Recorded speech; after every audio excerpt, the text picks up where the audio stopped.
Today's episode is brought to you by Audible. Audible is an amazing service. With over 180,000 titles to choose from, there is a book for every mood. I highly recommend checking out 20th Century Ghosts by Joe Hill. It is so freaky, you guys will love it. Go to audibletrial.com/RAHM to pick it up for free. In addition to your free audiobook, you will also get a 30-day free trial. Head to audibletrial.com/RAHM to pick up your free audiobook and your free 30-day trial.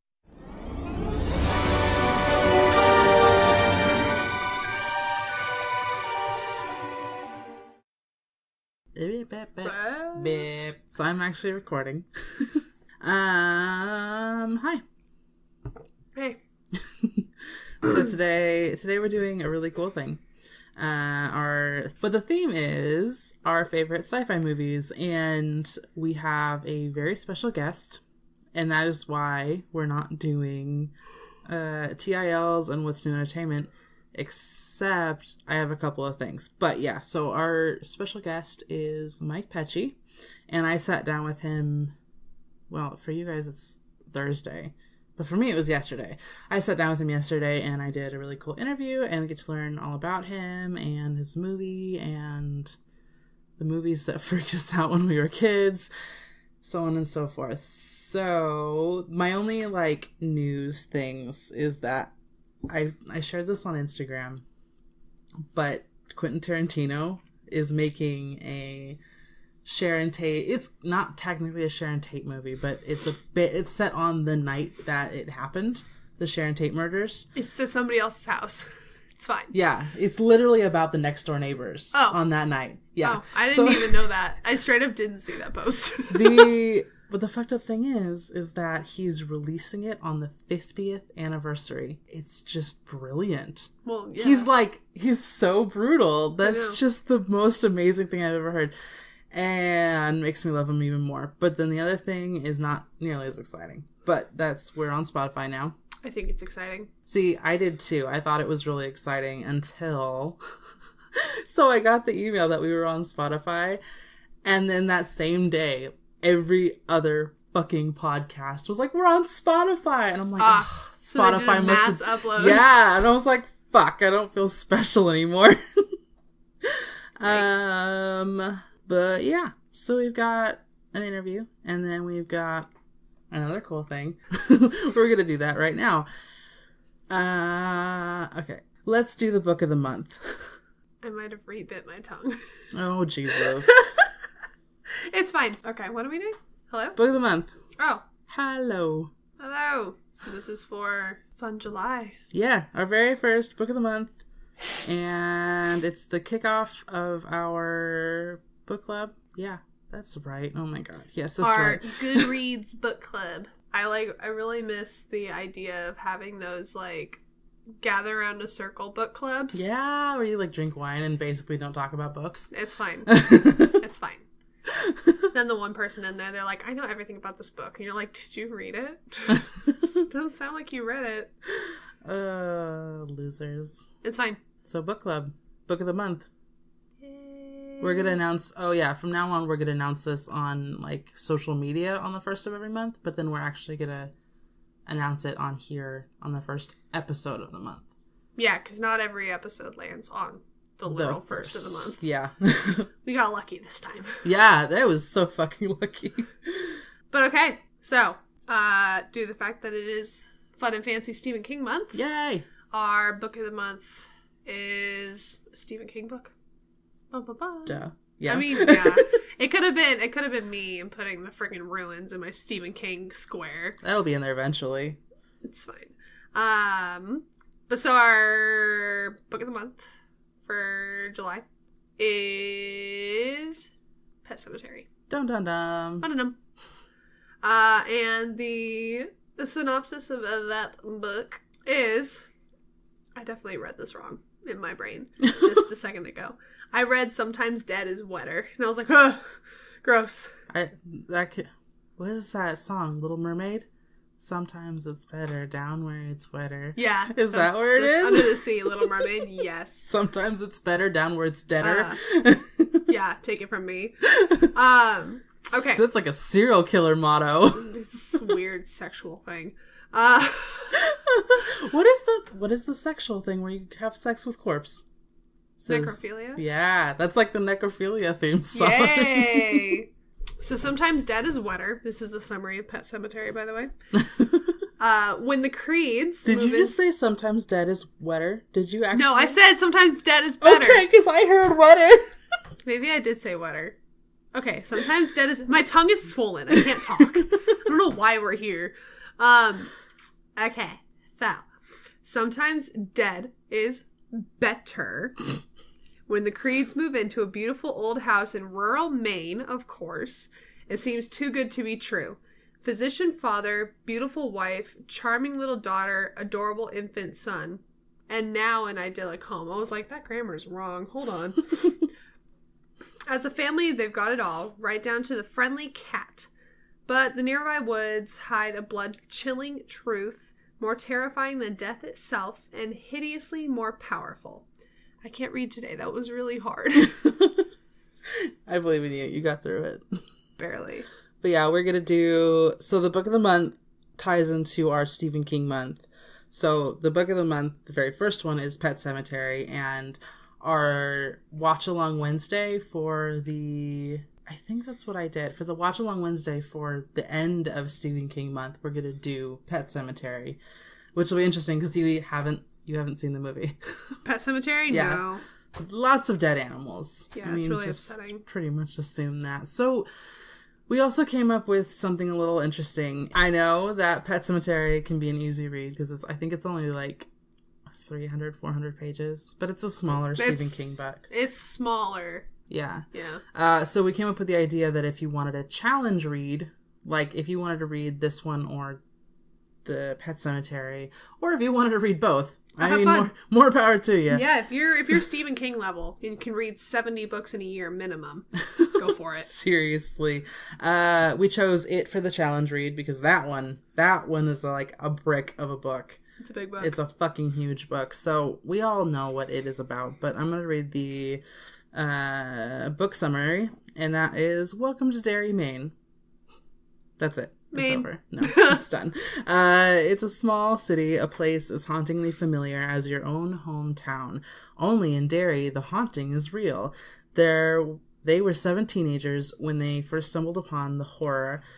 Now they are grown-up men and women who have gone out into the big world to gain success and happiness, but none of them can withstand the force that has drawn them back to Derry to face the nightmare without an end and the evil without a name. I mean, that's not true. It's called It. He has a name. She has a name. She has a name. I was like, excuse me.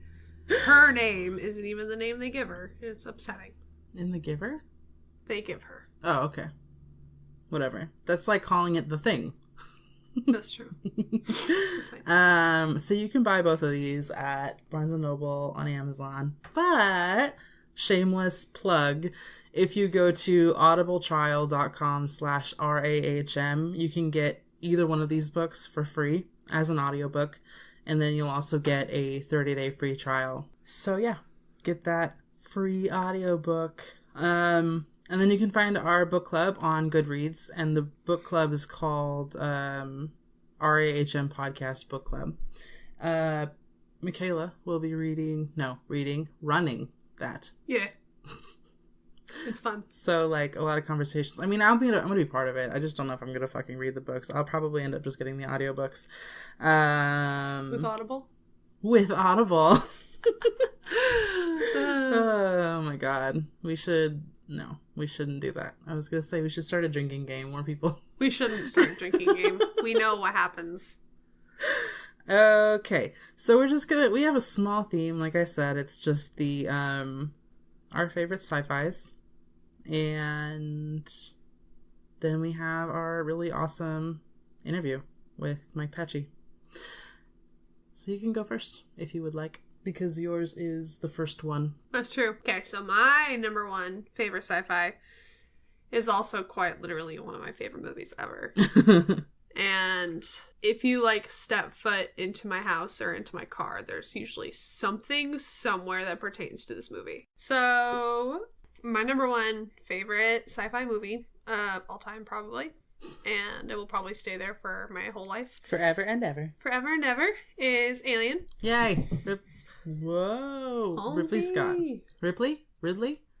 Ridley is the character. I always mix that up. So you pretty much find figures and mugs and the glass set, which I've broken 2 of. You're really sad about. Hey, they extended that glass set that you sent me to July. Of course they did. It's fake. Okay. Yeah. They do that. That glass set is like $156 now. I bought it for $40. Yeah, it's because it was on Hot Topic, right? No, Think Geek. Oh, yeah. I saw that. And it was for their 25th anniversary or something like that.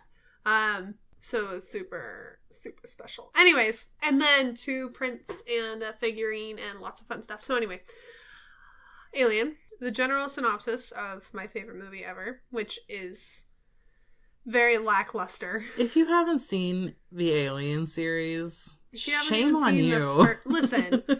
Listen. I know a lot of people who haven't seen Alien because they think it's stupid. Shame on them. Because they think of Sigourney Weaver in her underwear, and they're like, it's sexualized. I'm like, it's one fucking scene. It's like the... And it's not even sexualized. Anyway. So, Alien. In deep space, the crew of the commercial starship... I have to read with a swollen tongue. It's a good thing I never got my tongue pierced. The crew of the commercial starship Nostromo is awakened from their cryo-sleep capsules halfway through their journey home to investigate a distress call from an alien vessel. The terror begins when the crew encounters a nest of eggs inside the alien ship. An organism from inside the egg leaps out and attaches itself to one of the crew, causing him to fall into a coma. Dun, dun, That's dun. literally the description. That is everywhere I looked. That is the description, or they'll give you the entire movie plot. Oh. Yeah. What a bunch of buttheads. I know. But anyways, even the internet shames you for not seeing it. It's like, shame on you. You should know what it's about. Right? They're like, listen, Sigourney Weaver's a dick, but she's amazing. Yes. She's a dick in the beginning. Let's be real. Anyway. Well, that's why in the one where she's on the prison planet. The third one? Yeah. So she shaved her head because she had lice. Yeah. And so everyone else did too, to like set the tone. But she also didn't allow anyone to use guns because at that point in her life, she was super anti-gun. So that's why in the movie, there's like almost no guns. I love her. I love Sigourney Weaver so much. Anyway, that's the poor synopsis of this wonderful movie from the 70s. To continue that a little bit, there's aliens. I never would have guessed! Interesting. Oh, man. Interesting. Right. Ugh. So then I'll just do my second one, or my...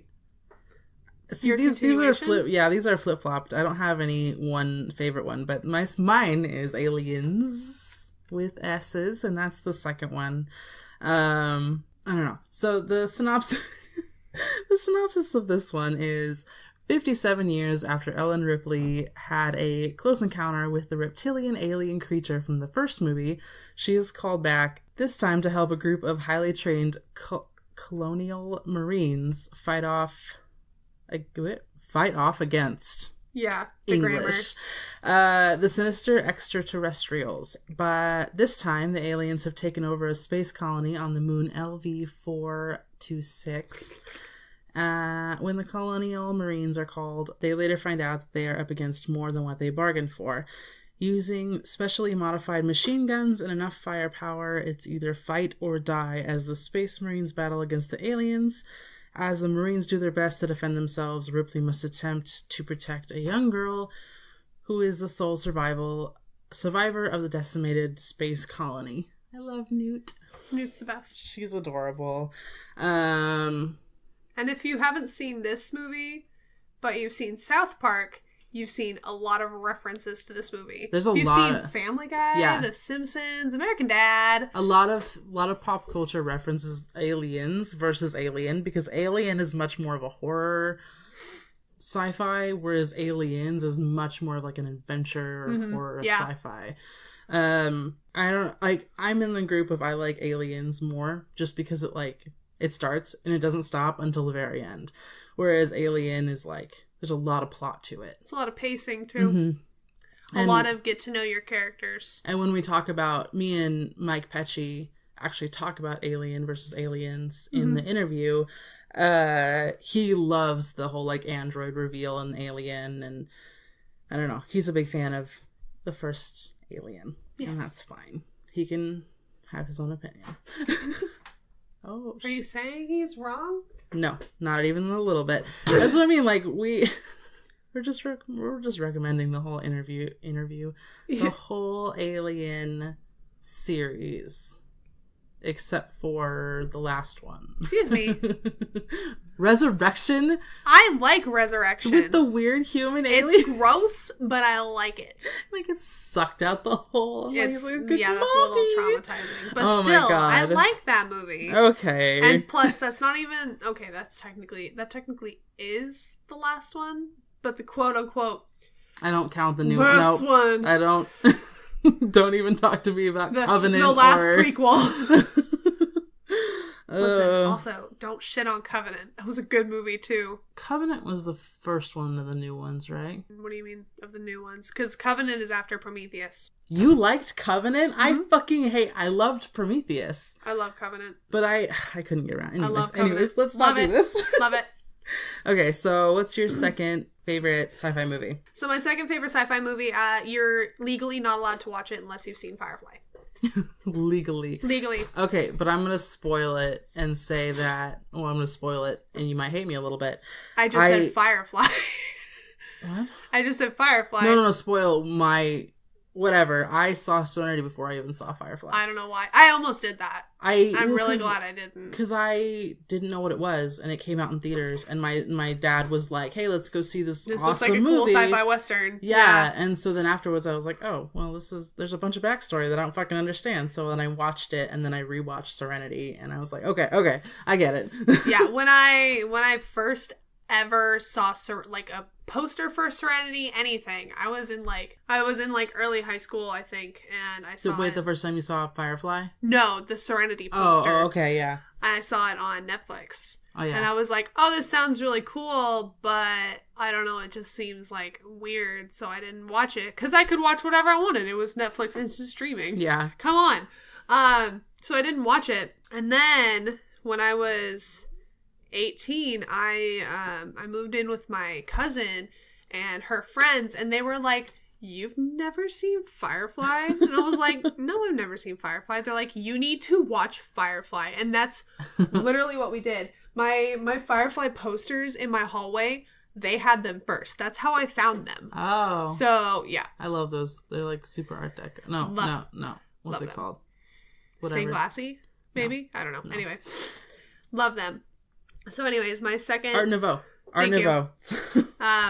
My second sci-fi movie, which legally you're not allowed to watch unless you've watched Firefly, is Serenity. Yep. And it is... the synopsis of that is... Which there's a season of backstory. And then Fox unrightfully canceled it. Fox can suck a dick. Fox cancels everything good. They literally...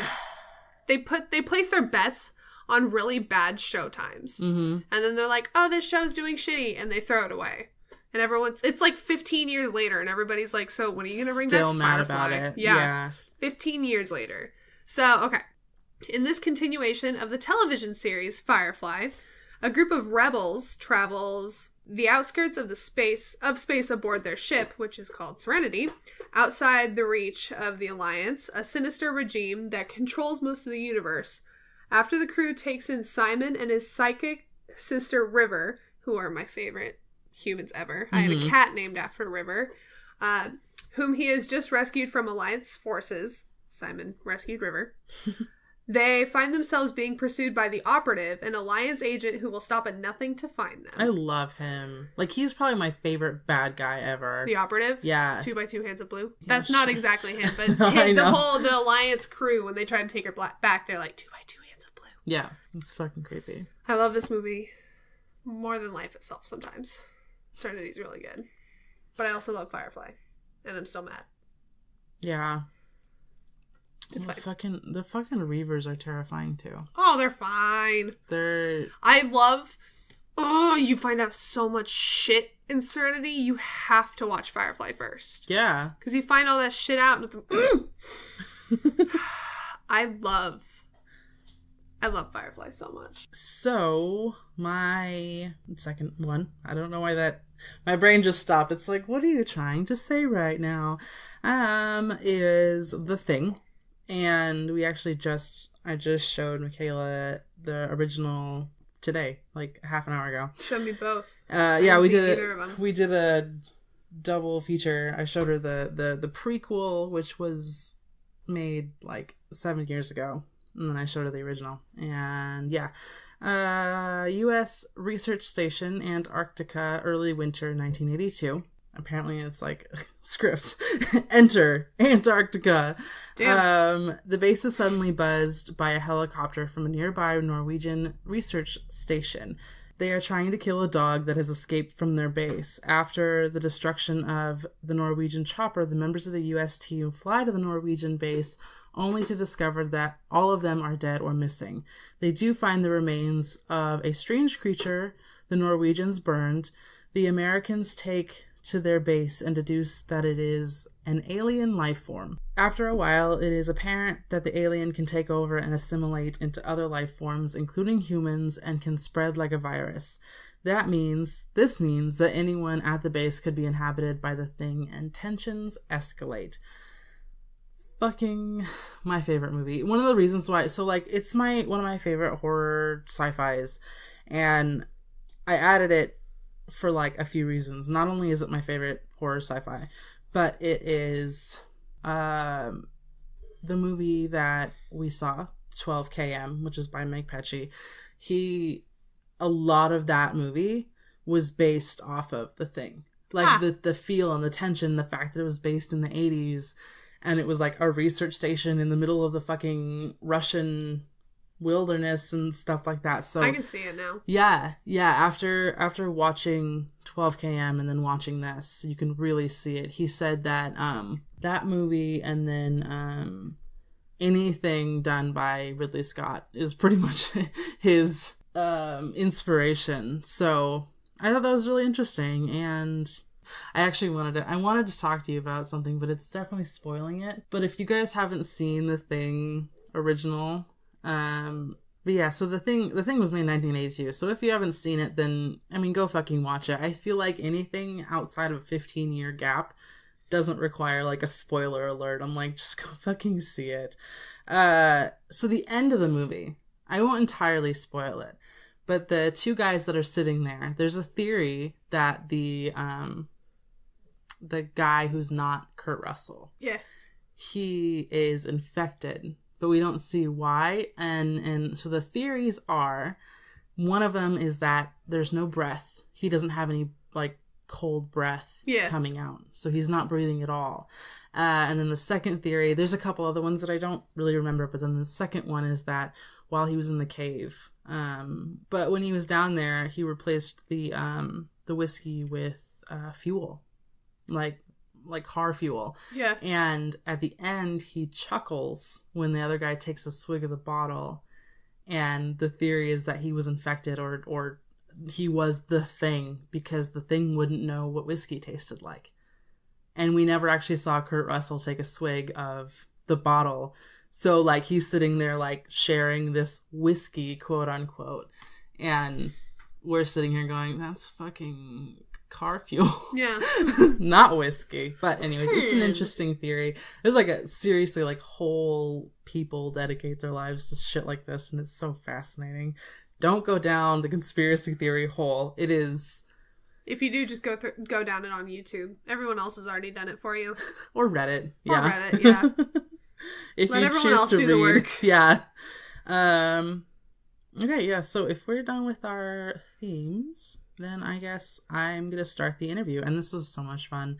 So yeah, this was Mike Pecci. We talked about his movie a couple weeks ago on a DDTKA. Yeah. And his movie is 12 km, and that is not available anywhere yet because he is shopping it around to big feature film people. Producers, directors. Yeah. People. Hopefully he'll make it into a feature film.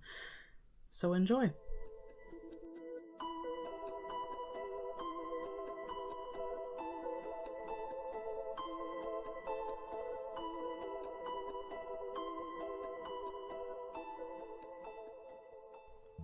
Well, hello.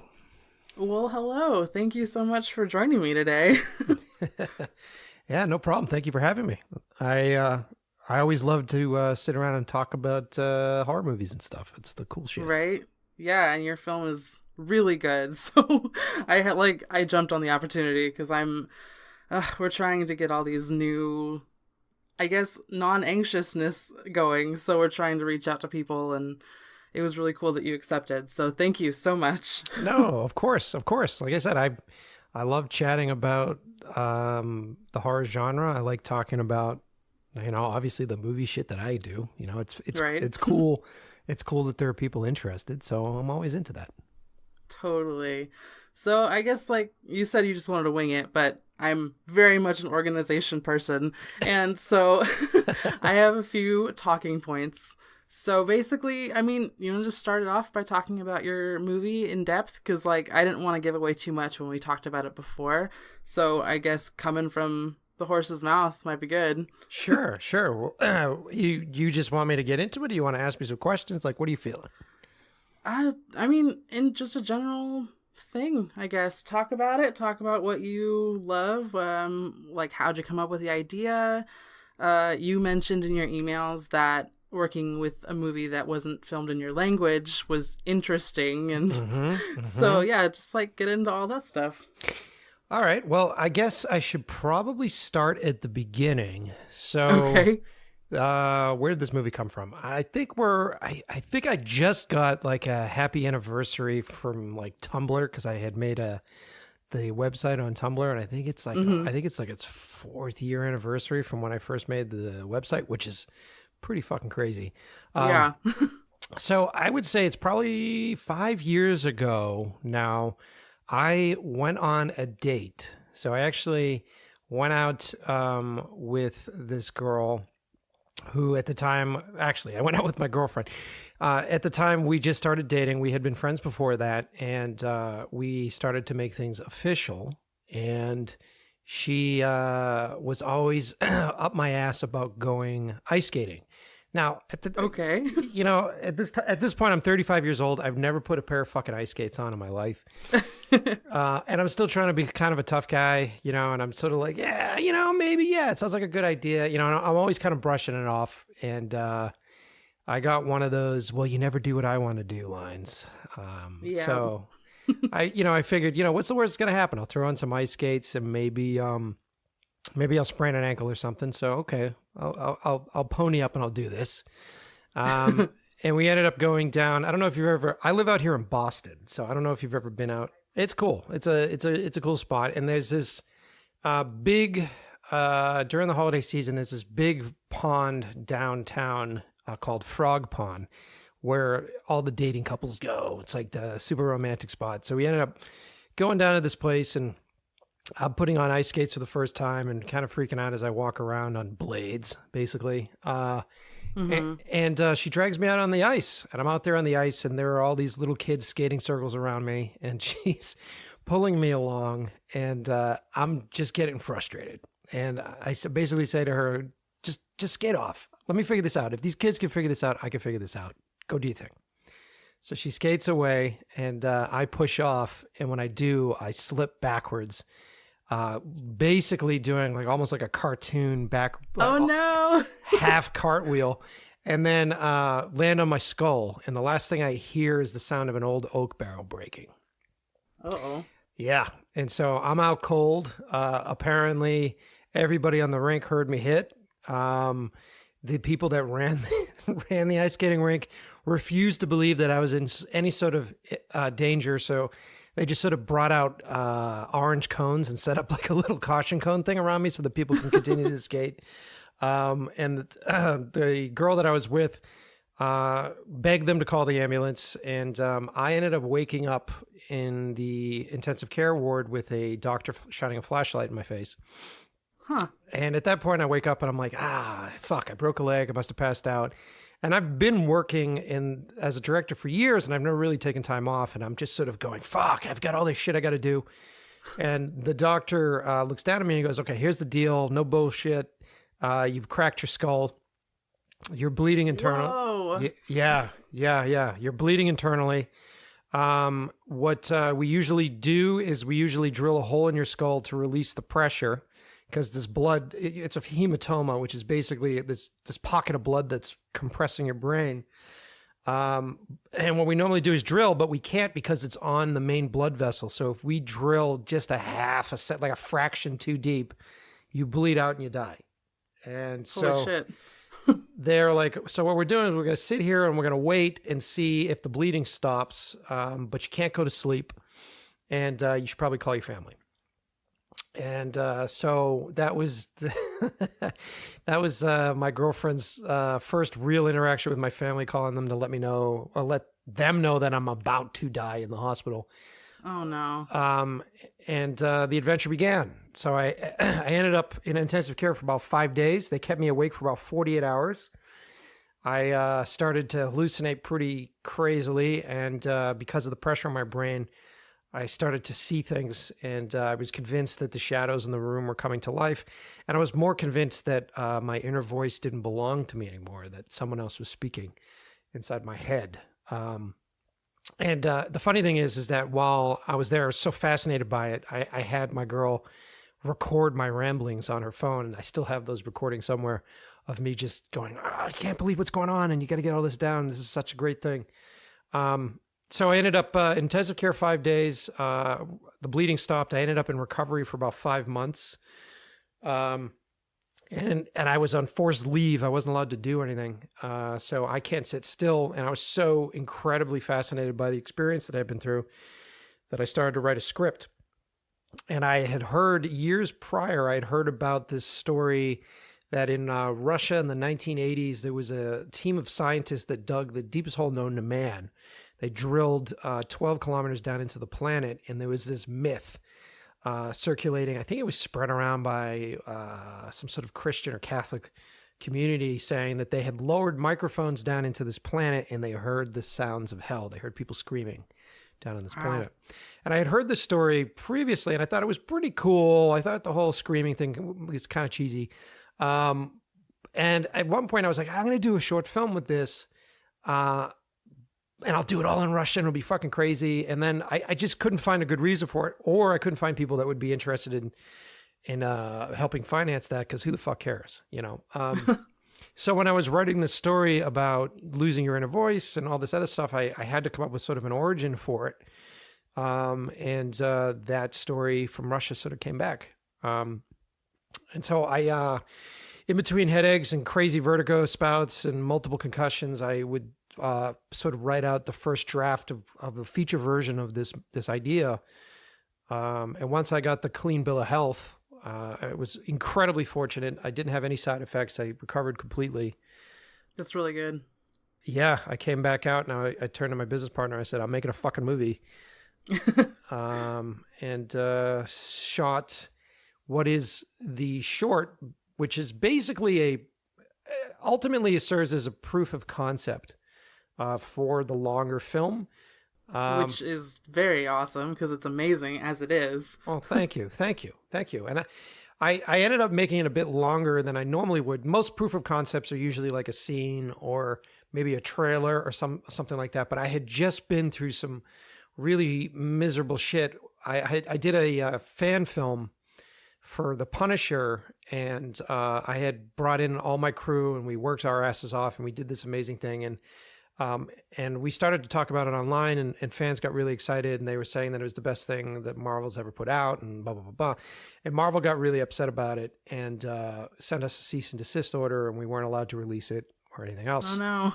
So I had just put my crew, about a year previously, I had put my crew through sort of this hellish shoot, and I wasn't able to show it to anybody. And so this time around, I said, okay, look, if I'm going to get all these people back, I got to do something that I can screen. I got to do something that has a 3-act structure. I got to do something that's a bit longer, because these people are so great, and I'm going back to the well with these guys. So the short went from being just like a cold open, which would have just been like 1980s Russia, boom, and then we go there, to like a 30-minute piece on what actually happened to the original team in Russia. Mm-hmm. So that's kind of how my rambling done. I'm done with my rambling at this point. That's kind of how the movie came to be. Awesome.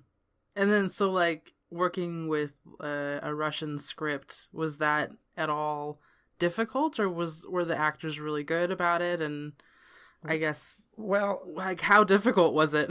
I mean, I wrote the original script in English, obviously, and I had always joked around, saying that it'd be cool, I'll just do this in the Russian language, it'd be really funny, and then if I submit it to film festivals, I'll change my name and I'll give myself a Russian name, and then maybe we'll win like Best Foreign Film Award, and then I'll get up there and go, oh, fuck you, I'm from Boston. That was a big joke that I was doing for a while, and then we sort of got closer and closer, and I had done a Kickstarter campaign, and I was basically self-financing this thing, and I'm like, fuck it, I'm the boss, I can do whatever I want. I'm going to do this in Russia because it felt more legit to me. I always hated it when you see a movie and it supposedly takes place in a different country, and it's like people with English language with like an accent that sounds Russian, you know? Yeah. Like Romans and their English. It's like, what? Yeah. And ultimately it's because the majority of the audience, apparently, according to the people that be, the audience doesn't have the attention span to read subtitles. And, I've heard that. I've heard that people are like, it's subtitled. I don't know if I want to watch it. My response is, I've crafted it knowing that you're impatient, so the movie's going to grip you. And if you happen to read the fucking subtitles, it's going to make even more sense. But you don't need to read the subtitles to understand what's happening in this movie. I did notice that. Like, I really didn't have to pay attention to the lines to really understand what was happening. Yeah, because I was in the same boat. I basically directed this thing as a ignorant American audience goer. So I would it really enabled me to focus on blocking, focus on body language and posturing, all these very sort of normal, almost invisible, everyday things that we deal with subconsciously. I got to really sort of play with that because I wanted to enjoy this film without understanding what it meant as far as like what the dialogue was. And it was an interesting thing. Also, I'll be 100% transparent. I knew that I had a limited budget, so I wasn't sure if I was going to get my hands on the best actors possible. So I figured that the audience would sort of give me a free pass and go, well, maybe that's how Russian people act. And so it was, in the beginning, I was like, yeah, this is a smart move as far as producing goes. But what ended up happening, surprisingly, and I didn't really take this into consideration, we ended up casting in Boston here, and there's a huge Russian population here. And we also went to New York for our main roles. And the cool thing is, most Russian actors, really good Russian actors, are always getting offered like the driver, the gangster, very sort of stereotypical roles. And so I was offering up some really interesting stuff. So I got really great actors. I got really great options because they wanted to do something different.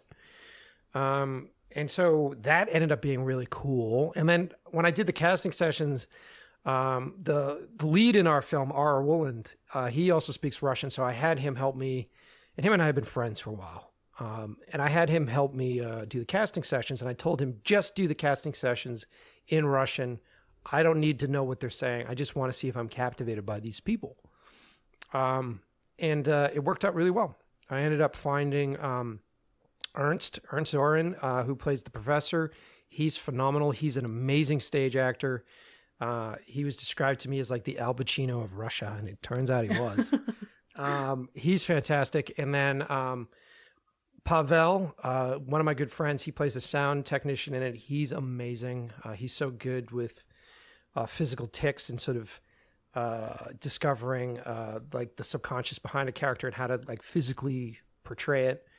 So it was really cool. And then when I was on set, I had like 2 translators because I would ask back and forth because my actors could speak with each other without me understanding, which got frustrating.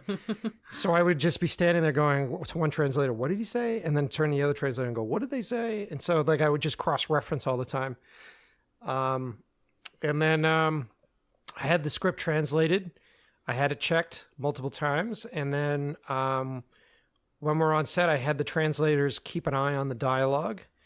And I just paid attention to performance. And that's kind of how I got through it. And when I cut the film, because I edited it, and when I cut it, I would just examine the wide shot, listen to the candor, listen to the performance, and then I would just cut based upon that without it translated. And then I had it translated later, and I had only messed up twice. So it was pretty good. Yeah. That's really good. It's like it was almost like doing a silent movie. It was really interesting. Yeah. That's really cool. I loved it so much. My my co-host Kayla, she said like the only thing she would really ask is why wasn't there more of the creature at the end? She really loves like beasts and creatures and demons and stuff, so she really wanted more of that. And is that going to be in the possible feature? Yes. Yes. The reason why it isn't in the short is because the short is essentially at its core a proof of concept. So it is. Yeah. It's supposed to intrigue potential investors. It's supposed to intrigue folks. So if you watch it, make you want more. You got it. Like if I wrap everything up, if I give everything away, then you don't have as much interest. Like I think we've had fucking really great reviews. I think we've had almost 100 stellar reviews on the thing. And the thing that I found really interesting and fascinating is that people don't want all the answers, and people don't want to see everything because there's something to be said about the imagination, and there's something to be said about queuing up horror, like actually setting up the actual moment and then letting the audience fill in the actual finale for it. There's a lot more interest in that, and there's a lot more engagement in that. But that being said too, I also believe that if I'm going to do a feature, or when we do the feature, you're going to get what you're going to get what your money's worth, because I'm really kind of sick and tired of these low budget features lately that have really crappy third acts. And it's ultimately because the budgets are so tiny that you have to be really smart about how you spend your cash. And the best place to spend the money is in the build-up. I mean, everybody's favorite part of movies is the build-up. It's always the establishing. It's always getting into the atmosphere. That's where you get all your trailer meat from. You know, it's always in the build-up. And the third act sort of falls apart, or you have to reuse sets, or there's always this kind of shit going on. So with the feature, I'm really trying hard to have enough set pieces so that I can give a really good third act, you know. Yeah, I mean, even the trailer for this short was really well done. But did you see Hereditary? I did. I saw it last week, maybe. I think it was last week. Yeah. Did you like it? Well, what did you think? I loved it, and I am definitely going to go see it again because there are some things that I missed. But my point for this was that I know I've talked to a lot of people who just thought it was okay because, like what you were saying, the third act really falls flat for them, which I didn't get. But I see where they're coming from, where it kind of gets really chaotic and it kind of loses the first 2 acts feeling and tension and suspense. And I mean, I think that I've met with the people from A24. They're really cool company. Amazing that their business plan is to do like these really great art house cult films, and I love the first few acts of most of their movies. You know, It Comes at Night. What was the monster one with the mom and the daughter that were trapped in the car, and there was this creature that was running around the outside of the car? Oh man, I never actually saw that, but I had it downloaded forever, and then for some reason it just was gone one day. But I never saw it. I really wanted to. Yeah, I know what you're talking about. Yeah, because the trailer killed. Their trailers are so fucking great. And so the same sort of thing with Hereditary for me, where I was like, okay, rad trailer, good, got it. But the third acts for a lot of that stuff usually sort of fall a little bit. I don't. It's not that I didn't like the movie. I like the fact that it exists. I like a lot of the stuff that the guy's doing. I don't want to give away any spoilers for it, but there is that part, and I'm going to be as vague as possible, but if you've seen the movie, then you know. There's that part where the brother is sitting in the car before he goes into the house.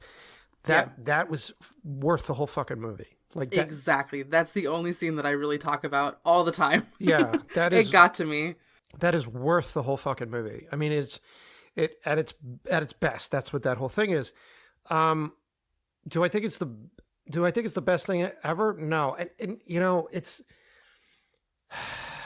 I think the only reason I have an output or perspective on this film is because I ended up seeing it when I was out in Los Angeles doing pitches.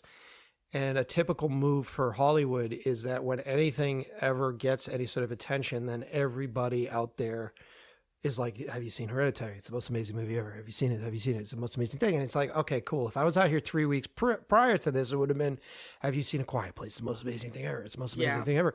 So I think my judgment on it is just affected by my experience out there and having to deal with that. I think if I saw it a week afterwards, I'd probably be like, yeah, all right, fuck yeah, all right, cool. You know, is it the best thing ever? No. If you do like that film, I would suggest seeing other movies. I would suggest watching Rosemary's Baby. Yes, absolutely.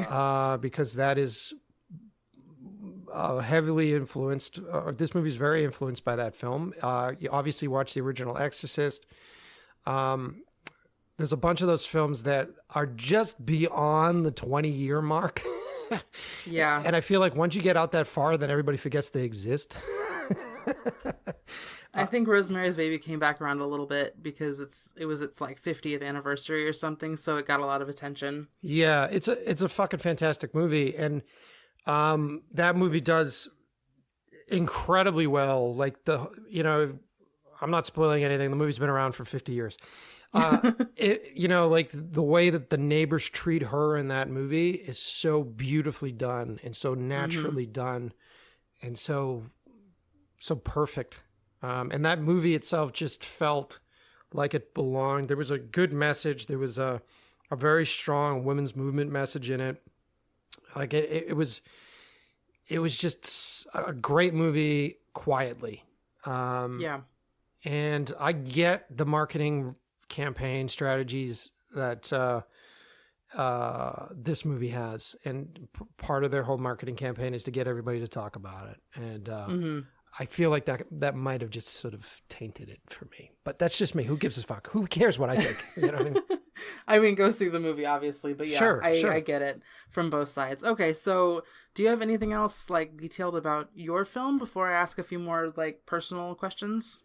So yeah, I mean, for people that are listening, it's not online yet, so I don't have it out. Simply because we're in the process of getting it made as a feature, and I'm just holding on to a lot of negotiating stuff by not releasing it. But if you do want to see it, if you do want to see the movie, you should follow me at Mike Pecci on Instagram and just drop me a note. If you drop me a note and tell me your favorite horror movies, I could potentially send you a link, and then you can actually see this movie. But I think the only way to describe it, you can correct me if I'm wrong, but the way I would describe it is it's kind of like The Thing meets David Lynch. It's almost like a David Lynch thing meets The Thing meets Close Encounters. That would be an apt description. It's very cerebral. Yeah. Very Jacob's Laddery too, to a certain extent. Yeah, Yeah. definitely. Yeah. But yeah, I mean, what else do you want to know? Well, are you strictly focused on horror movies, making horror movies, or do you want to like start working with the whole spectrum? I mean, I like directing, period. The thing, I mean, I've been directing music videos and commercials for 18 years, but I'm technically a new director, you know, according to everybody else, because I haven't done a feature yet. And the process of getting a feature made is such a painstakingly long fucking process. You know, you're talking years and years and years before it gets going. And then you make it and people go, oh my God, this guy came out of nowhere. He's such a lucky dude. And you're like, fuck you. I've been doing this for like 20 years. But I am starting with the horror stuff because that's my roots. I mean, most of my shorts have been in that range. And then I really enjoy interacting with an audience. And in this genre, really, the audience loves horror, and they love to be scared, and they love to react to setups that you can do. So it's a very rewarding genre to work in, because I can literally set up a scare and lead you down into the depths of hell. And you willingly go down there, knowing that you're going to be scared. I think the only other genre that really kind of does that is like romantic comedy, believe it or not, which is like a whole other thing. Like, because you know, fans of like romantic films will do the same sort of suspension of disbelief. Go, I want to feel good. You know what I mean? They sit there and then they get lined up, and it's like, oh, she met the guy and he's really excited, or he met the girl and he can't really talk to her. And everybody's like, oh, I feel, you know, it's the same kind of fucking, it's the same feel shit on that end of the spectrum. Yeah. And you know, I'm too cynical to do romantic comedies, so I think it's better that I'm not. I actually, because I'm a horror lover, I actually get a lot of shit for liking those funny rom-coms. Like, I don't really like the serious romantic movies, but I have like a guilty spot for rom-coms that are done really well. Oh yeah, I mean, you should. I mean, at the end of the day, there's so much. There's so many. We all love being film nerds, and we all have our opinion on films. But at the end of the day, for most people watching movies, it's escapism. It's the fact that you can go live another life. You can actually go do something else for an hour and a half. These days, like 2 hours and 15 minutes. You know, you could be a superhero. You can be the guy. I mean, you could start your life all over and fight zombies and imagine what you would do in a post-apocalyptic kind of thing. So at the end of the day, movies are for people to enjoy, and I make movies for myself. Obviously, I tell stories that I love, but I really enjoy interacting with folks. I'm not one of those directors that can't sit in the room while people watch the movie and, oh, this is so uncomfortable. No, fuck you. I mean, that's part of the fun. Part of the fun is actually being in the space and hearing how your shit works. And I think one of the ways to become a good director is actually experiencing that. And see if the bullshit that's in your brain that you think everybody needs to know about is relevant. Yeah. I actually found that too with podcasting. I really thought it would be awkward hearing myself because I used to hate it. And then I started listening to our own podcast episodes, and I actually found it like informational. I learned more about myself, how I talk, how I interact with my co-host, how I write out my notes, so on and so forth. It's actually, it helps a lot, and it's very interesting. For sure. I mean, I'm in the same boat. I don't know if you've listened to it or not, but I actually have my own podcast as well. I did. I actually started listening to it like a couple days ago. Oh, cool. Awesome. Yeah. It's called In Love with the Process. And I started it because of how, I mean, here's the thing. Like I said, I've been directing commercials and music videos for about 18 years. And in the beginning, when you start, you're in a rush. You know what I mean? It's like, oh, I got to learn this stuff. I want to be making movies. I want to be doing this sort of thing. And you need to understand that when you start this, it takes a good fucking 8 years before anybody gives a shit. Before anybody calls you, before you're recognized for your work, it takes 8 years. And in the beginning, I was really impatient. And I'm like, God damn, it's taking so long. And it took me a while to realize that in those 8 years, while I'm practicing, while I'm learning, while I'm putting my tricks to the test, and while I'm out there figuring all this stuff out, I'm building the core toolbox that I use all the time, you know. And one thing I had to learn is patience and understanding that the process itself is the job. The job isn't actually making the movie. Like standing in front of an audience in the end going, look what I did. That literally lasts for about fucking a half hour. And then if you make something that's really great, then maybe you'll ride that thing for a couple of months, and then you're back to fucking square one again. So like if you're only in this business to make to be that guy, to be like, Dad, I fucking did it. You know what I mean? Then you're miserable because there's so much time spent to get to that point. Like, I think I spend maybe 5% of my time actually directing. And I think the rest of that time is development. The rest of that time is networking. The rest of that time is research. It's practice. And in that itself, in the actual lifestyle of making films is where the fun is. I can give you an example. Like when I was doing 12 Cam, right? So that movie takes place in 1980s Russia. And I'm here in Boston at 2000, whatever the fuck, 16, 15, whatever. So I have to try to figure out on a small budget how to make a drill site in 1980s Russia. And so I'm hitting the phone. I'm calling places, and I have people recommending spots.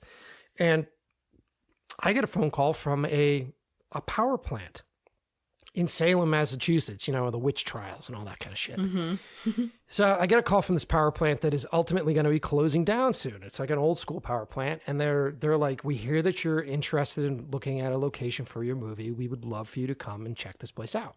And I was like, holy shit. Okay, great. So it's like a Tuesday at 10 o'clock. I'm going through security and putting on a hard hat and walking into the offices at this giant old power plant. And I meet this woman. She's a wonderful lady. And she brings me into her office and she goes, okay, I'm going to give you keys to get into any room you want in the power plant. I want to sit down with you and give you my notes on your script. And so, of course, I was like, all right, let's do it. You know, and so she sat and she gave me some of her feedback, which was really great. And then I got access to this power plant. I had a personal guide with me. And we literally walked into rooms that haven't been stepped in years. There was like layers of dust. And I got to walk through these giant cavernous fucking spots and like all this really, really cool shit. And most people never get that. Most people don't have access to these things. And that's the benefit of being a filmmaker. That is the benefit of being in such a social job, that you get to meet really random people. You get to meet crazy folks. You end up in weird scenarios. Like it's a lot of fun, and that's the life. And so the podcast, long story short, the podcast is the celebration of the process of that. And it's whether you're a filmmaker, whether you're a photographer.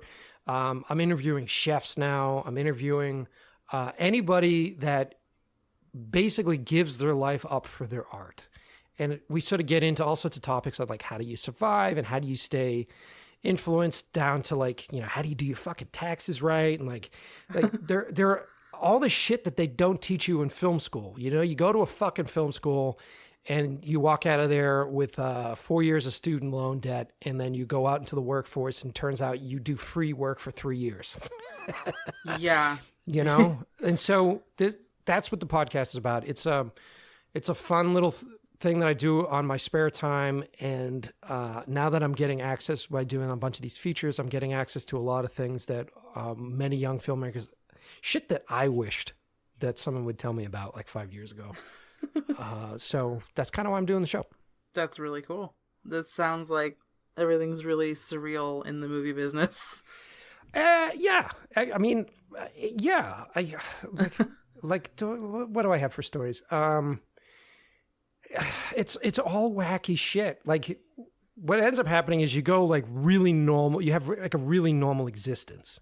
Because I also freelance in the commercial world. I have a production company with my business partner, Ian McFarland. We have a production company, McFarland Pecci, and we do commercials and we do music videos. And even in that world, it's fucking wacky, man. Like, we've done music videos for like heavy metal acts like Killswitch Engage. We've written treatments for Ozzy Osbourne, and we've done stuff for like Wu-Tang and like all those guys. And you get to go hang out with rock stars and see what their lives are like, and actually get to look behind the curtain on so much shit. And they're just regular fucking dudes. You know what I mean? And it's a lot of fun. I'm rambling on it. It's a lot of fun. If you're at all curious, you should listen to this podcast regularly that we're on right now. And then also fill your queue. Go hunt for In Love with the Process with me, Mike Pecci. I'm also on Instagram. Look at me plugging. I'm also there on Instagram at Love with the Process Pod. So whatever. I'm taking over your show. I didn't mean to do that. My bad. No worries. We'll also plug you a little bit when I air this episode, so it'll be all good. So I think you actually answered a lot of my questions, but so this is like a personal question for me. Sure. But I am actually working on my very first script because I've never done it before. And so do you have any advice on how to work a horror script? Because I know that I've seen a lot of like how-tos and I've read a lot of books about it, but like real world advice on how to write horror. I would say that you have to write something that genuinely scares you. Mm-hmm. Like you have to have an experience.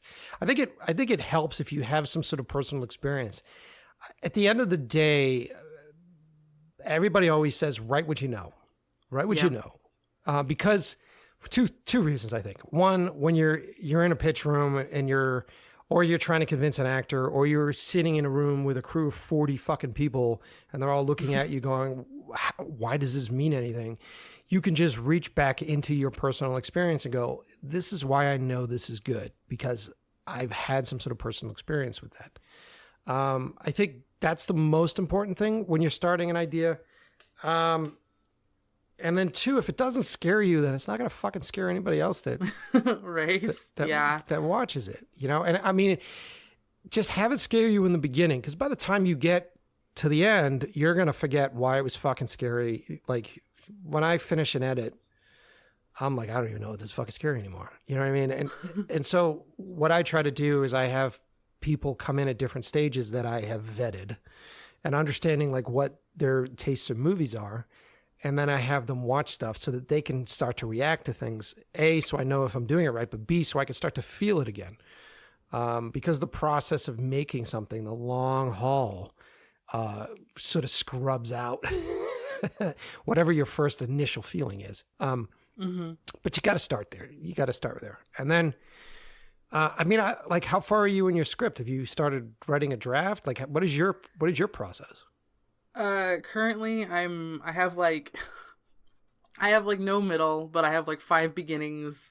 I have character descriptions and I have like 10 endings. So I'm still in the cultivating ideas phase, but it's hard for me to get past that because it's really intimidating to, if I go with this beginning, I have to go with this certain ending, or if I go with this ending, I have to go with this middle, and it's a lot. Yeah, I mean, you don't have to do anything. I mean, honestly, what I do, and these days I'm actually working with a screenplay writer who's better than me. Okay. My buddy Will Simmons, he's writing the new 12KM feature. It's fucking great. I'm so excited. And then him and I are doing another project, which I've been hinting at, which was pretty awesome too. I actually have a new short I could probably send you. You can take a look at. Yes, please. But what I do and what I'm good at is I like to outline. So for me, it's all about scenes. So whether you do it on like note cards or whether you just bullet point it out, I try to write in the scenes that I'm really excited about. So I'll just go, okay, this is going to be this scene, this is going to be this scene, this is going to be this scene. And then when you're working in an outline form, you can have fucking 5 different endings. It doesn't matter. you're just sort of piecing it all together before you start the nitty gritty work. I think the mistake that a lot of people do is they sit down, they go, okay, blank page, okay, interior, start, boom. And they start writing linearly. And there are some fucking really great writers that can do that. I sure as shit cannot. Yeah. So what I like to do is I'll spend weeks and weeks just outlining and coming up with these different ideas and going, okay, how did we get to here? Because it's a lot easier when it's just a note card that says, you know, monster jumps out of the closet and chews this guy's face off. You know what I mean? Then if you actually wrote, you know, 15 pages or 10 pages, outline it first, outline everything, and then lay out that outline and look at it, stare at it, and swap scenes around and go, oh, does it make sense to get to here? And then when you're in the outline form, you could start to think about where the characters are going and how the characters' arcs are working. And it's like, oh shit, like if we actually get to this point where the two of them are in a swimming pool, that means that he's over his fear of fucking water. And maybe if I go back and I establish that fear of water some more, we'll do that here. And then just make a little note on the note card. So then when you actually start to write, or get a really great screenplayer that can write, they have all those keystones there. So they sit there and they go, cool, this is in logistically, all this scene is two people in a coffee shop getting a coffee, but it would behoove me if the conversation in that scene or if the interaction that happens in that scene establishes that person's fear of water, which we're going to play with later on. But if you hadn't outlined those things, you would have just been like, I don't know what they talk about in the coffee shop. Hey, can I get a latte? Boom, boom, boom, boom. You know what I mean? Instead of having an idea of what these arcs are because you've outlined the whole thing first. Mm-hmm. Does that make sense? Yeah, definitely. I don't know if you do that or not. I don't know if that's what you were looking for. There's no easy, I can't say a word like, you know, banana, and then suddenly you're a fucking amazing screenplay writer. Yeah, no, I wasn't expecting that. I just because I have read all of the big major players in screenwritings, like their how-to books, and I've written so many journals full of notes, and it never helps. So I think my opinion right now is I just need to jump into it and see what the fuck happens. Just know that it's going to be it's going to be rewritten 100 times. I got to do an episode. I'm going to do an episode with my writer Will, which you might really find interesting. He's a Hollywood screenplay writer. He won the Blacklist. You've heard of the Blacklist website, which was for screenplays that never really got made into movies? Yeah. He won for, I think it was Murder City. I think I got the title right. He's going to kick my ass if I didn't. He won for that years ago, and then because of that, he got repped. He's repped by like UTA. He's repped by all these folks, and he does writing assignments constantly. And so the guy, besides being a good writer, the second part of being a good screenplay writer is your etiquette and your professionalism. And one of the main, besides him being a fucking great storyteller, one of the big reasons why I went with him is that he is so much fucking better than I am at like how to interact with studio execs, how to, deliver on time. Like he's done rewrites for us, like full fucking rewrites for us in like 5 days or 4 days. Wow. So like he has a system down, and like anything, I think with writing specifically, because it's such a lonely job. I mean, you're on your own. It's very solitary.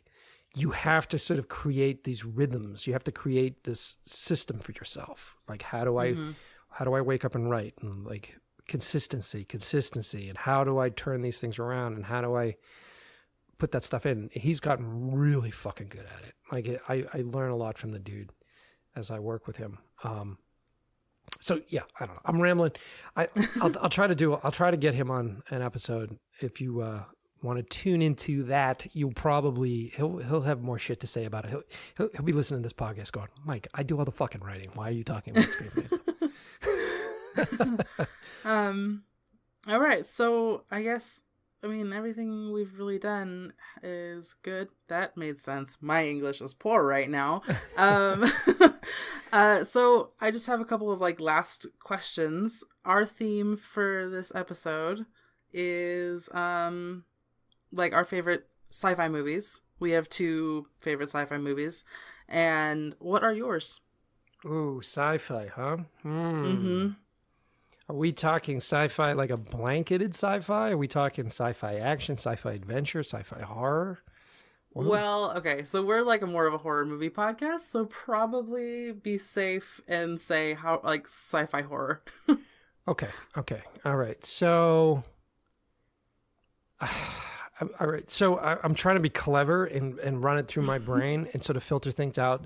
But I'm just going to say the first one because I can't get it out of my brain. I think the best is The Thing with John Carpenter. Yes. I think that. Thank you. I think the creature effects are rad. I mean, I love it. Super cool practical stuff. The location, the vibe is amazing. It's like the John Carpenter at his peak. And then, the sense of claustrophobia, the untrust, the fucking ensemble cast in that movie. Yeah, it's so great. The paranoia is what gets me every time. It's huge. It's a huge influence on 12 km. I love that fucking movie. So let's get that out of the way and just say that. Let's see. Another sci-fi horror. I'm gonna say Alien because Alien is Alien's masterful. It's another. I would almost say it's adventure sci-fi horror because there's something really cool about the whole get a team together and go do something. A huge Ridley Scott fan. Let me just say it like this.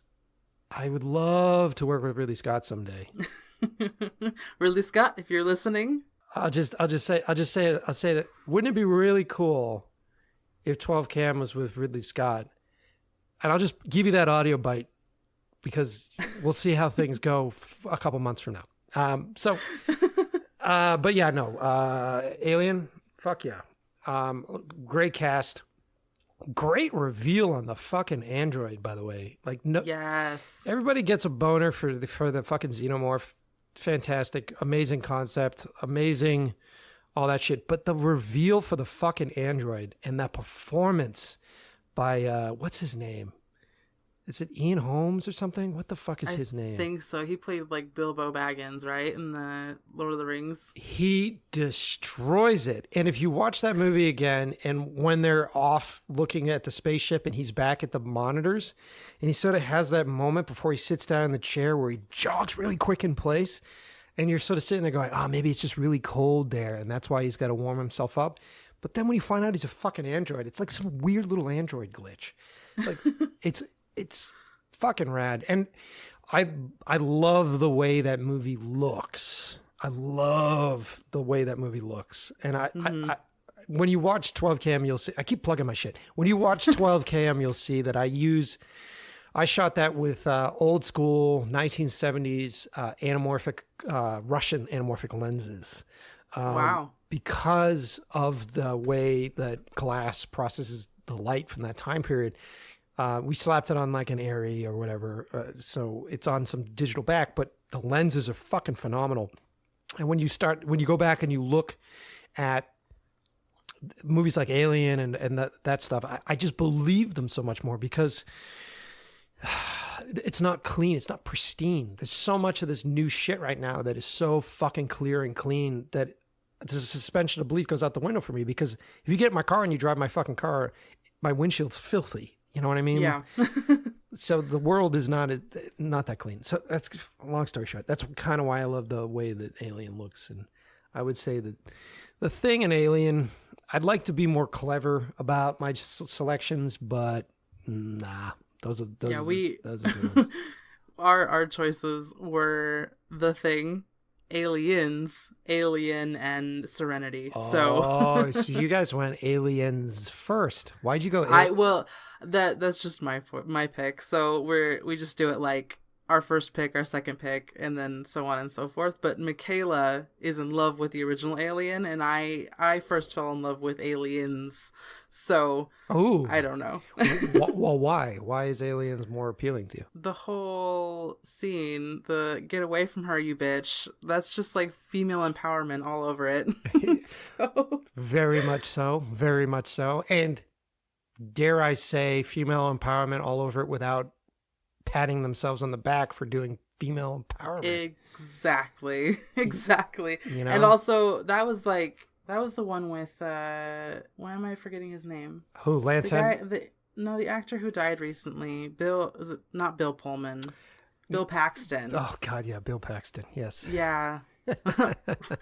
he was like one of the best characters in that film, and my husband all the time, he's always just like, game over, man, game over, and it's just it's great. I'm a bigger Michael Biehn fan, actually. I think he is fucking fantastic. He was Hicks, and then he was also in the first Terminator.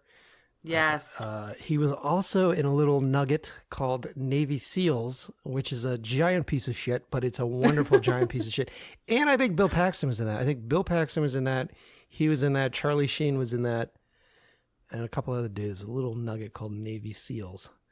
Navy SEALs. I'll maybe check that out. If you need a healthy dose of testosterone in your life, then yeah, I would say that that's a good selection. Awesome. Okay, so what is your favorite horror movie, like period, of all time? Ooh, these are hard questions.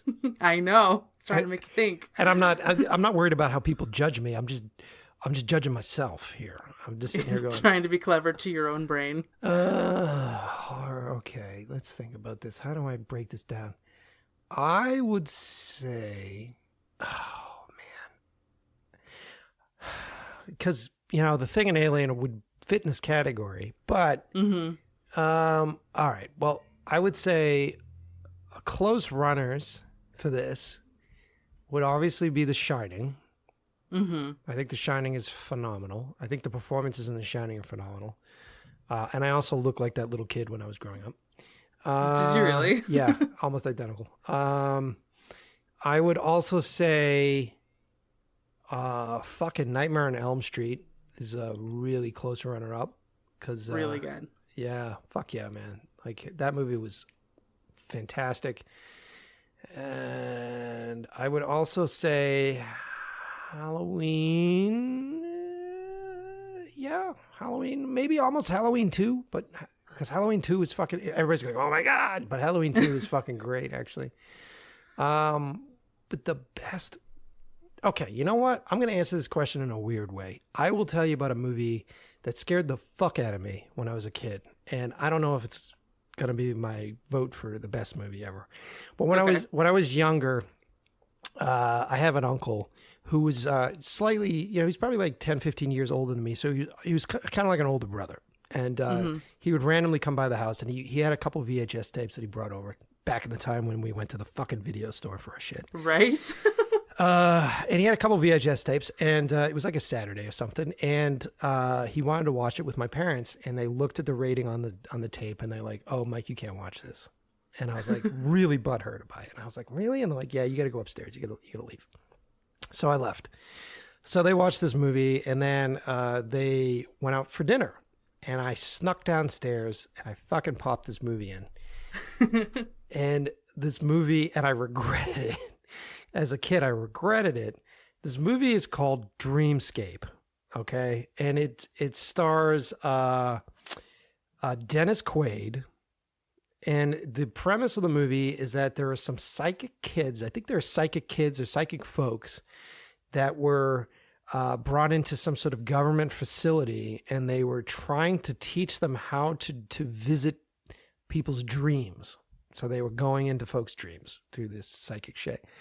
And one of the kids goes bad, and he ends up trying to kill the fucking president.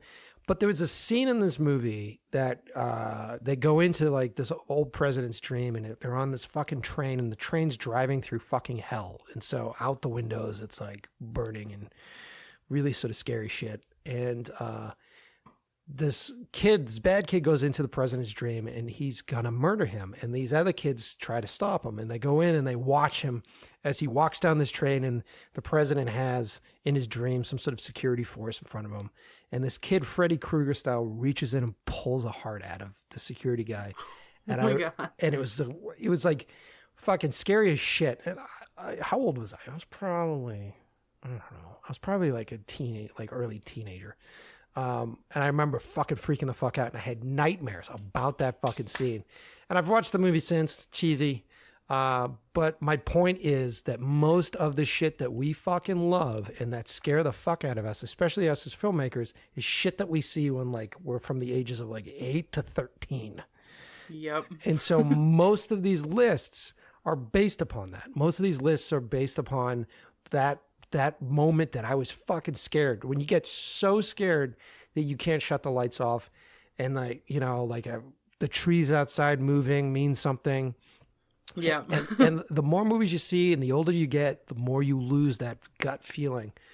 And as a director, I try to hold on to that. I try to find the core of why that fucking train thing scared the shit out of me, and try to recreate those things for people that watch my movies. Definitely. My biggest holy shit, I'm terrified when I was a kid was my stepdad thought it would be a really funny, really great idea for us to watch a Christmas movie that was Gremlins. And I was like, I was 4 years old and I thought that Gremlins were going to eat Santa Claus. And I was like, no. I only recently started watching it again because it traumatized me so much. But yes, I get that.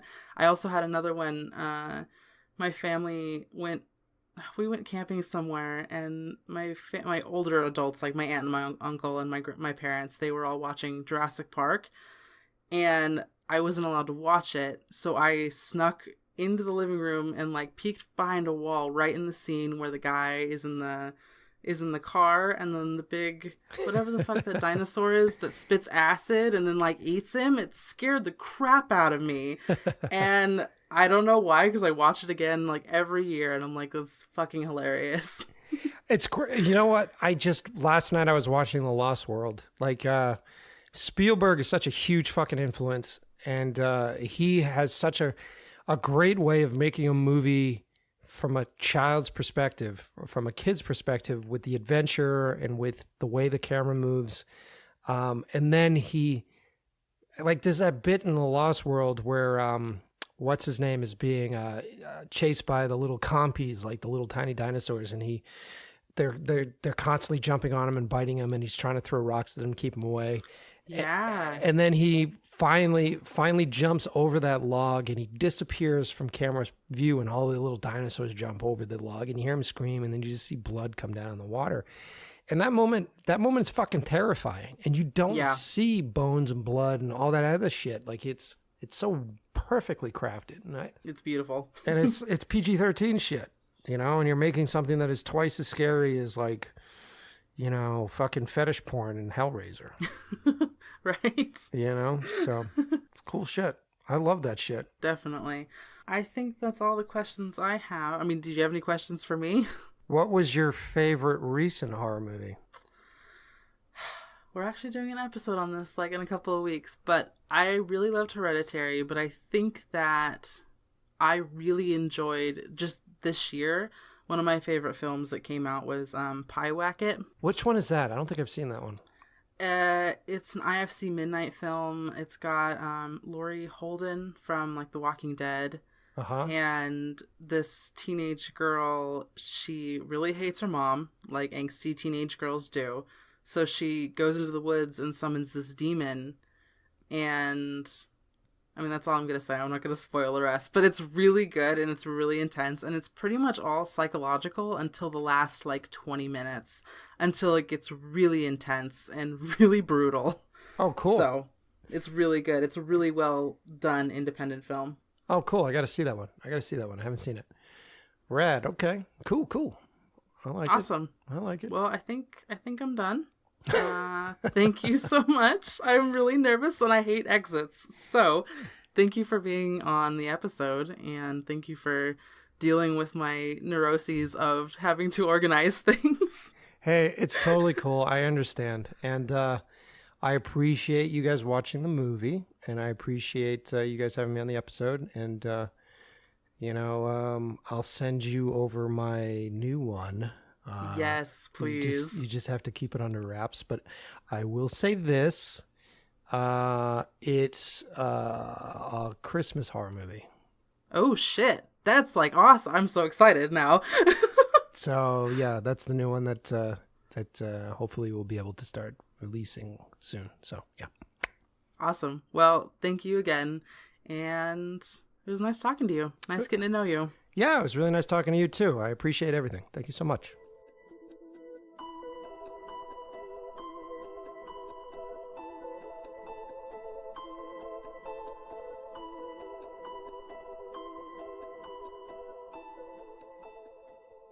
So now that we're back, that interview was really fun. He was a really nice guy. He's had a story. Like I told you earlier that the ice skating incident. Yeah. He probably went on for like a good 20 minutes just about, because I was like, what is your inspiration? What is your backstory on this movie in particular? And he had to tell me all that to like get to his inspiration. Apparently, like, he had all these weird visions, and then he heard the story about this myth of this is what happened actually in Russia, and it turns out it was just all like just a story, but it was interesting. Okay. So I hope you guys enjoyed that. It was our first like major player interview. I was so nervous. But our recommendations, and I mean, you can say this because you're more of a Xeno buff than I am. My Xeno babies. Yeah, pretty much our recommendation is just to watch all of them, all the Alien movies. Binge it. I would even go as far as to say you can watch Alien vs. Predator in AVPR. Yes. Totally. Watch AVPR though, because it's just alien slasher and I love it. But if we're gonna really narrow it down to saying like what you should really watch the first and the second movies for sure. We're gonna do our Patreon episode on the first one, just because like if you want a good jumping off point or like even a really good synopsis in our reviews and stuff, that'll be that. Yes, it's good. Just go love my babies for me. Face huggers. They're so fucking cute. I love the chest penises. They're called chest bursters. I know, but they're totally penile. Well, yeah, because H.R. Geiger is just a phallic dude to begin with. Pervy. I have. Please, I went to a really dirty place in my mind. I don't have like a vibrator or anything. You crazy? I have these books. I'm gonna say books. I shouldn't have paused there, apparently. I have 3 different books. One of them you're just too desperate. I hate you. One of them is poster art for all the movies. Mm-hmm. It's a huge book I got off ThinkGeek, because it's my favorite website. ThinkGeek has some really good stuff. ThinkGeek's got some good stuff. They're lacking on their alien stuff right now. I'm really upset about it. Another shameless plug is that we do have an affiliate link on our website through them. So if you feel like shopping at ThinkGeek, go to our website. Yeah, for real. Like, they've got some really great stuff. But I've got that book. I've got a book based solely off of H.R. Geiger's works. Oh yeah. Mm-hmm. It's got a lot of concept art for Alien. You have to show me that. And I've got an Alien comic book, which is all of the like movies and comics and stuff that are like put into comics. And then I have I have 4 books. And I think I have another book with just Alien. Mm-hmm. Just the alien concepts, the costumes, all the prosthetics, everything. So I have a question. What? You said that you don't like horror sci-fi. Why do you like aliens? I don't know. Okay. All right. So Alien, I don't know why it clung on to me as hard as it did, but other horror sci-fis, I think that they just try too hard. I can see the first Alien, they definitely try really hard, but just a tad, it's fine, but it gets better over time. And I do think that the connection between the fact that they actually made this movie off of H.R. Geiger's works, I think that really drew me in a lot deeper for the art aspect of it, because that's what got me into Geiger, and that's what got me into that really dark art style that he does. So I think it's a mix of... You should do that as a tattoo. His art style? Yeah. I actually, when I was working at 24, I had a guy come in, and he had this huge sleeve that was gorgeous, and I recognized it. And I looked at him, and I was like, is your sleeve H.R. Geiger? And he's like, God. It is. Totally. He's like, you actually recognized it? And I was like, yeah. Bitch, please. Like, yeah, dude. I never saw that guy again. And I wish he had come back, so I'd been like... You scared him off, Michaela. I know. It freaked him out. So Alien. Alien's a recommendation. Yeah. Okay. I love Alien. So our next episode is Oh my god, I'm not giving it away. So our next episode is basically just our favorite horror movies of 2018 so far, because at the end of the year we're gonna do a big like our favorite movies of 2018, like 1 through 10 or something like that. Yeah. So yeah, that's it. But you don't want to miss it because it's really exciting and really special, and you will love it. Just don't miss it. Yeah, please don't miss it. It's really fucking good. It's really fucking excited. It's exciting, and we're fucking excited. I was gonna say, if you miss it, you might be a little confused. It's fine. Just a tad. It's fine. So yeah. Any last notes before we say goodbye? No. Okay. So, a few actually I do. Oh. I just want to say a huge a huge thank you and shout out to Mike Pecci for being on the podcast. He really got me over my fears of doing interviews because, I mean, he's not a small-time director. He's doing some pretty awesome stuff. And I really needed the practice, and thank you for that. So you can go follow him on Instagram at Mike Pecci. And if you want to listen to his podcast, you can go to Instagram at In Love with the Process Pod. And his podcast link is mikepecci.com/In Love with the Process podcast. And he does a bunch of interviews and basically a day in the life of someone in the movie business. It's really fucking cool. I had a lot of questions about my screenwriting and like advice about what I should do with screenwriting, and he said that he will have his screenwriter on there very soon, so that's really exciting. Go give him a follow and a shout out, and don't forget to share our podcast and rate it so that we can get found easier. If we don't have ratings or subscribers or whatever, it's harder for us to get found, and it's sad. It's real and we sad. love you. Yeah, it's real sad. So, now exits. If you want to go to our website, we have it now. We Yay! actually have a professional website. Woohoo! And that is rainbowsandhorrormovies.com. You can find all of our affiliate links, our Patreon, and our shop. And there's some new items on our shop that's there, so go check that out. You can contact us. You can contact us on the website or via email at rainbowsandhorrormovies@gmail.com. My God, I keep saying I'm saying a lot today.